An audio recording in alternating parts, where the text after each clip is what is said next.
नमस्कार मित्रांनो, जय जवाहर, जय आदिवासी, जय निसर्ग.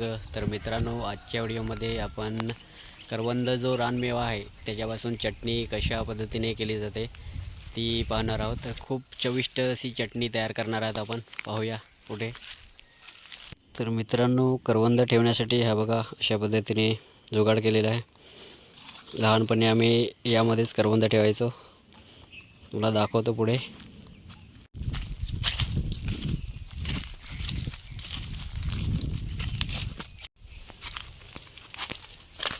हे बघा, भरपूर करवंद लागलेली आहेत.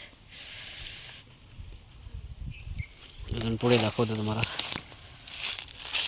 त्यापासून एक चविष्ट चटणी आपण तयार करणार आहोत.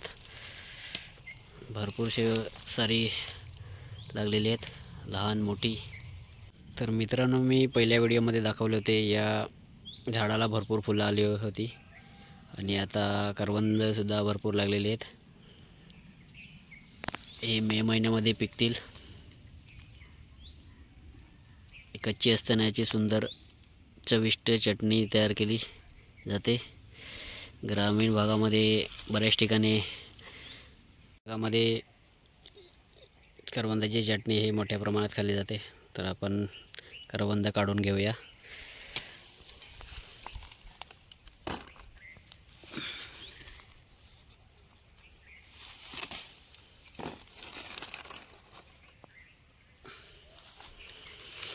खूप सारे आहेत.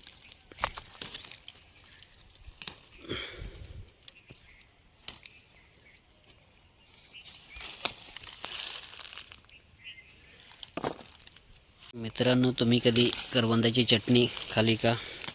कमेंट्समध्ये नक्की सांगा. दाखवतो कशा पद्धतीने आमच्याकडे चटणी तयार केली जाते. तर मित्रांनो, हे बघा, भरपूर सारी करवंद आपल्याला भेटलेली आहेत. अजून लागलेले सुद्धा आहेत.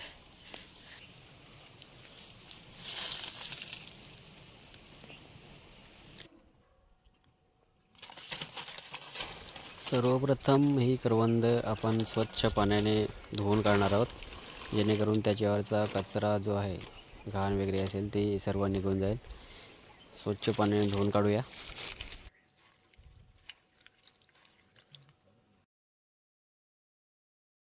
स्वच्छ पाण्यातून धुवून काढल्यानंतर हे आपण उकळीमध्ये टाकून याचा बारीक ठेचा करून घेणार आहोत. एकदम बारीक. हे बघा, अशा पद्धतीने बारीक ठेचा करून घ्यावा. बारीक ठेचा केल्यानंतर त्यामध्ये आपल्याला मीठ आणि मिरची पावडर, त्याचप्रमाणे 1 चमच तेलसुद्धा त्यामध्ये मिक्स करून घ्यायचं आहे. सगळं आपण करून घेऊया. हे सर्व मिक्स करून घेतल्यानंतर हे बघा, आपली झणझणीत चटणी तयारसुद्धा झालेली आहे. तुम्हाला बाहेर काढून दाखवतो. हे बघा, खूप चविष्ट असते ही चटणी. भाताबरोबर किंवा चपातीबरोबर आपण खाऊ शकतो. खूप चविष्ट आहे. तर मित्रांनो, तुम्ही अशा पद्धतीने कधी करवंदाची चटणी तयार केली का? नक्की कमेंट्समध्ये सांगा.